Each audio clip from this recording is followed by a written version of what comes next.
श्रद्धांजली. तुमची शेंगांच्या टरफलांची गोष्ट आठवली.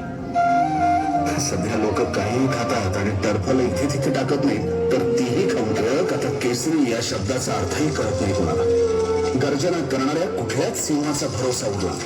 सांगता येत नाही कधी कोणाच्या ताटाखालचं मांजर बनून जाईल. आजच्या तरुणांना हिंदुस्थानच्या स्वातंत्र्य लढ्याची फारशी माहिती नाही. मग कुठलं टिळक आणि कुठलं काय.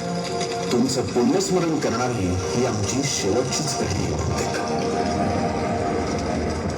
1800 शतकाचा पूर्वार्ध ईस्ट इंडिया कंपनीनं भारतात प्रथम पाऊल टाकलं ते व्यापाराच्या बहाण्यानं.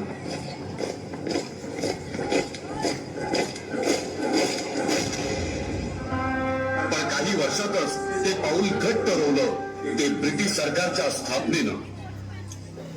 जम बसल्यावर ब्रिटिश सत्तेनं स्वातंत्र्यासाठी झगडणाऱ्या झुंजणाऱ्या भारतीयांवर अनन्वित जुलूम अत्याचार केले.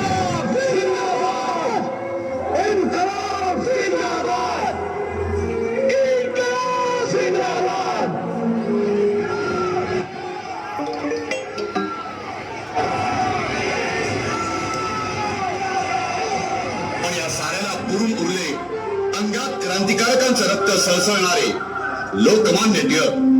स्वराज्य हा माझा जन्मसिद्ध हक्क आहे आणि